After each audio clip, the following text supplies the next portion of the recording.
ये बहन टीबी जैसी जानलेवा बीमारी से जूझ रही थी। दिन रात खांसी, शरीर टूट चुका और डॉक्टरों की रिपोर्टों ने भी उम्मीद छीन ली थी। घर में मातम जैसा माहौल और उसकी आंखों में बस एक ही सवाल, क्या मैं कभी ठीक हो पाऊंगी? लेकिन एक दिन वह यीशु के घर कलीसिया में आई, प्रार्थना हुई और परमेश्वर की महाशक्ति उस पर उतरी। जो काम डॉक्टर सालों में ना कर सके, यीशु ने एक क्षण में कर दिया। ध्यान से सुने गवाही को। मेरे आत्मिक परिवार को सबसे पहले जय मसीह की। मेरा नाम सृष्टि है और मैं अम्बाला से हूँ। आज मैं आप सबको अपनी जिंदा गवाही शेयर करना चाहती हूँ, किस प्रकार से प्रभु ने मेरे जीवन को बदला और प्रभु ने मुझे बचाया। बात यह है कि 2024 से ही मुझे फीवर आना स्टार्ट हुआ था। वो फीवर हल्का हल्का आता था पहले। मुझे मेरा सिटी स्कैन लिखा और ट्यूबरक्लोसिस आया। उसमें मुझे 16 नवंबर को पता चला कि मुझे ट्यूबरक्लोसिस है। लेकिन उससे पहले क्या हुआ, 3-4 डॉक्टर्स को मैंने अपनी रिपोर्ट्स दिखाई, फिर से वो फीवर बढ़ता चला गया। वो 105 डिग्री तक पहुंचने लग गया। फिर मुझे डॉक्टर ने डेंगू बताया, कभी टाइफाइड, कभी ब्लड कम, कभी कुछ आता था। लेकिन एग्जैक्ट जो वजह थी वो मुझे पता नहीं चल रही थी कि क्यों मुझे फीवर आ रहा है। तो डॉक्टर्स बोलते थे कि प्रोटीन ख़त्म हो गया इसलिए नहीं चल पाती। इंजेक्शंस भी लगा दिए थे, तब भी मैं नहीं चल पा रही थी। राजेंद्रा हॉस्पिटल पटियाला में हॉस्पिटल है, एक टीबी स्पेशल हॉस्पिटल है वो। तो वहाँ पे मुझे लेके गए, सारी रिपोर्ट्स डॉक्टर्स को दिखाई, नर्सिस को दिखाई। तो उन्होंने बोला कि इमीडिएटली हम एडमिट कर लेते हैं बच्चे को। तो जब उन्होंने मुझे एडमिट किया, मैं बहुत ज़्यादा चिल्लाई। मैं अपने मम्मी पापा से नाराज़ थी कि मुझे आराम तो लगता नहीं है, तो आप मुझे हॉस्पिटल क्यों लेके आ रहे हो बार बार? ये फिर से मेरा ब्लड टेस्ट करेंगे, फिर से मुझे दर्द होएगा। क्योंकि एक असहनीय दर्द होता था, मुझे इंजेक्शंस लगते थे। एक टीबी का डोज होता था डेली का, मतलब और एक कैल्शियम का, कुछ ना कुछ इंजेक्शंस मुझे दिन में लगते ही रहते थे, जिसकी वजह से मैं इरिटेट हो चुकी थी। बहुत ज़्यादा फ्रस्ट्रेशन मेरे अंदर भर गई थी। तो मतलब ये था कि मैं हंसना ही भूल गई थी बिल्कुल से। तो फिर मैं गई वहाँ पे, मेरे टेस्ट किए सारे डॉक्टर्स ने। लास्ट टेस्ट में मेरा जो था वो 5 ग्राम खून था। जो लड़की, मैं अपनी खुद की बात करूँगी, मैं जैसे एक बाइट भी नहीं खा पाती थी। मुझे मेरे घर में अगर रोटी बनती थी, मैं ऐसे करती थी कि मत बनाओ, इसको बाहर फेंक दो। मेरे को इतनी ज़्यादा चिढ़ हो गई थी, नफरत हो गई थी खाने से ना। ये बता रहे पानी भी पीते थे, वो भी बाहर आ जाता था। फिर ये बता रहे इन्होंने पीजीआई अपने टेस्ट कराए, डॉक्टर ने बताया कि आपको टीबी हो गया है। हाँ। और जब सीटी स्कैन हुआ तो इनके पेट में एक गांठ आई। डॉक्टर ने बोला ये कैंसर भी हो सकता है, इसका ऑपरेशन करवाना पड़ेगा। हाँ।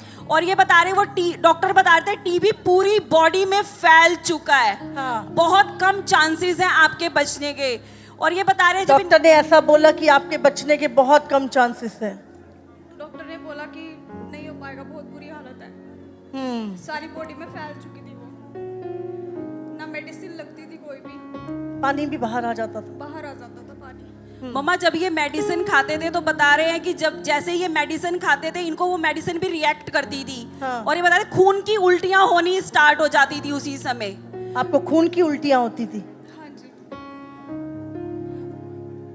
मम्मा ये बता रहे इन्होंने इस तरह से 5 से 7 डॉक्टर बदले पर कोई आराम नहीं आया।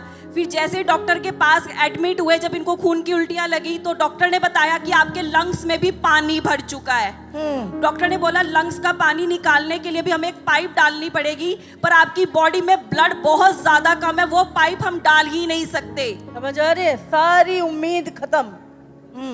फिर इनको 2 बॉटल ब्लड्स चढ़ी, उसके बाद इनको वो पानी फेफड़ों से बाहर निकाला गया। हाँ। और ये बता रहे उसके बाद भी कोई आराम नहीं, वही फीवर बना रहता था। और ये बता रहे जैसे मेडिसिन खाते थे इनको पैरालिसिस के अटैक होने स्टार्ट हो जाते थे। और ये बता रहे इनको जब चर्च में लेकर आए, गोद में लेकर आते थे। और ये बता रहे बिल्कुल भी नहीं चल पाते थे, व्हील चेयर पर ये चर्च में आते थे। गोद में उठा के लाते थे व्हील चेयर पे, बिल्कुल जान नहीं थी शरीर में। खून की उल्टियां आती थी, पैरालिसिस के अटैक होते थे जब मेडिसिन पैनिक अटैक्स भी बहुत ज्यादा आते थे इनके पास। कैसे, किस हालातों में ये प्रभु के पास आई है। क्यों ना हम यीशु का धन्यवाद करें, क्यों ना हम उसके गुणगान करें। कौन चुप रह सकता है यीशु की महिमा करने से? मम्मा ये बता रहे इन्होंने रेगुलर अंबाला ब्रांच में आना स्टार्ट किया और आप जी के द्वारा इनके लिए प्रेयर हुई। जब आपने मृत्यु के दुष्ट आत्मा को डांटा, यीशु के नाम से मैं प्रार्थना करती हूँ इसी समय, हर डेथ स्पिरिट आपकी फैमिली से पूरी तरह से निकल जाए by fire, by fire, Holy God, fire! Oh, Fire! Fire! Fire! मैं आपकी दीर्घायु की घोषणा करती हूँ। मैं आपके दीर्घायु की घोषणा करती हूँ। आपके परिवार की दीर्घायु की घोषणा करती हूँ। ये बता रहे हैं, उसके बाद से इन्होंने चलना स्टार्ट किया, उसके बाद से पूरी रिपोर्ट्स नॉर्मल आई, बहन बिल्कुल फ्री है। Thank you Jesus. आपने चर्च आना शुरू किया और प्रार्थना हुई, जब मृत्यु की दुष्ट आत्मा को डांटा। मुझे कुछ भी होता था, फीवर आता था, उल्टी मैं एक बार बोलती मुझे चर्च में ले जाओ बस, क्योंकि हॉस्पिटल में आराम नहीं आता था। और जब आप चर्च आते थे तो आपको आराम मिलता था। मैं वहाँ पे पीछे लेटी होती थी, कई लोगों ने मुझे देखा भी है, मैं चिल्ला चिल्ला के मेरे से हाथ भी नहीं उठाया जाता था। मैं प्रभु से अपने आप को मांगती थी कि प्रभु मुझे जीवन दे दे। और अभी कितना टाइम हो गया आपको?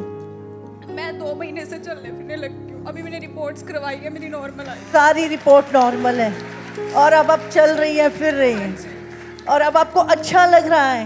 ये आपका नया जीवन है। बहुत अच्छा लग रहा है, प्रभु ने नई जिंदगी दी है, सबने जवाब दे दिया था।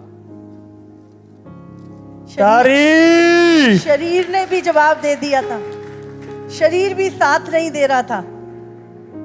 और आज क्या, इधर आओ, क्या करना चाहती थी लाइफ में? हाँ? बहुत सारे एम्बिशंस थे लाइफ में, ऐसा लगा सब खत्म हो गया। क्या करना था? अपना घर बनाना है। चिंता ना करो, तुम्हारा घर बनेगा 100%। आमीन। Thank you Lord. हालेलुया। जो चीज जो शैतान ने प्लान की थी वो ब्रेक हो चुकी है। अब परमेश्वर का प्लान तुम्हारे जीवन में पूरा होगा। आमीन। तुमने प्रभु के लिए जीना है बेटा, प्रभु के लिए जीना है। ये लाइफ तुम्हारी नहीं है, अब ये प्रभु ने दी है। घर बनाने के लिए नहीं, हाँ? अब यीशु का घर तैयार करने हैं हमने, हाँ? प्रभु ब्लेस करे। माँ के ऊपर क्या बीतती है जब जवान बच्चे को बिस्तर में देखते। सारी उम्मीदें खो चुकी थी। लैट्रिन बाथरूम भी सारा सब बिस्तर ऊपर ही, पे। कुछ इसको कुछ पता नहीं होता था। कुछ पता नहीं। डायपर लगाती थी मैं बार बार, नैना। कितने साल की है? ये 24 साल की है। 24 साल की जवान बच्चा, जब माँ बाप का सहारा बनना होता है।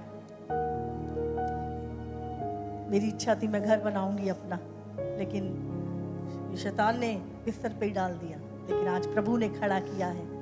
ये जो मुर्दा थी, आज ये मुर्दा जिंदा खड़ा है। हालेलुया। जो लड़की, मैं अपनी खुद की बात करूंगी, मैं जैसे एक बाइट भी नहीं खा पाती थी। मुझे मेरे घर में अगर रोटी बनती थी, मैं ऐसे करती थी कि मत बनाओ, इसको बाहर फेंक दो। मेरे को इतनी ज़्यादा चिढ़ हो गई थी, नफरत हो गई थी खाने से ना, मुझे इतना ज़्यादा प्रॉब्लम होती थी। तो आज मैं अच्छे से पेट भर के खाना खाती हूँ। इवन जो मेरा दिल करता है मैं खुद बना लेती हूँ, ठीक है। मैं सारा खाना भी खुद बना लेती हूँ, काम कर लेती हूँ। प्रभु ने अच्छे से मुझे सामर्थ्य दी है, बल दिया है।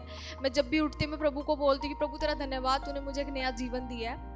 और मतलब सारी जगह से जब मेरी उम्मीद ख़त्म हो चुकी थी, मैंने एक चीज़ प्रभु को बोली कि प्रभु अब मुझसे नहीं होगा। तो प्रभु ने मुझे हिम्मत दी। जब मैं मुसीबत में होती थी, मुझे ये फील होता था कि मेरी बैक पे मतलब है एक हाथ जो मुझे सहारा दे रहा है पीछे से, और वो प्रभु का हाथ था। तो प्रभु ने मुझे हर चीज़ में संभाला। और मैं एक चीज़ आपसे एक और शेयर करना चाहूँगी कि जब भी मैं सोती थी, मुझे सपने में बहुत ज़्यादा आग दिखती थी। मतलब जैसे एक दरवाज़ा है, उसके अंदर आग है, तो मैं उसमें एंटर करने वाली होती थी, तो मुझे पीछे से एकदम से आवाज़ आती थी जैसे प्रभु मुझे बुला रहा हो। तो मैं एकदम से उठ के खड़ी हो जाती थी।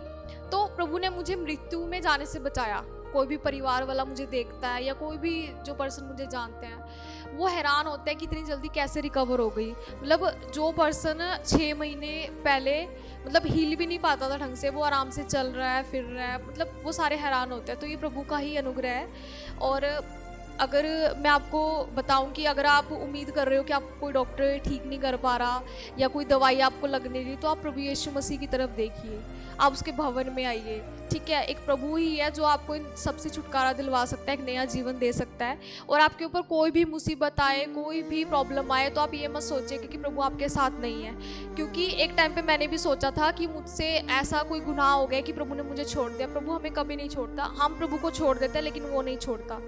तो प्रभु ने इतना ज़्यादा मतलब मुझ पर अनुग्रह किया, मुझे हर चीज़ में संभाला। अब मुझे खुद फील होता है कि प्रभु मेरे साथ है हर चीज़ में। अगर मुझे छोटा सा भी दर्द होता है, अभी मैं प्रभु को बोलती हूँ कि प्रभु कुछ नहीं होगा मुझे, क्योंकि प्रभु तू मेरे साथ है। मैं और मेरा परिवार इकट्ठे अब प्रभु के भवन में जाते हैं, संगति में शामिल होते हैं।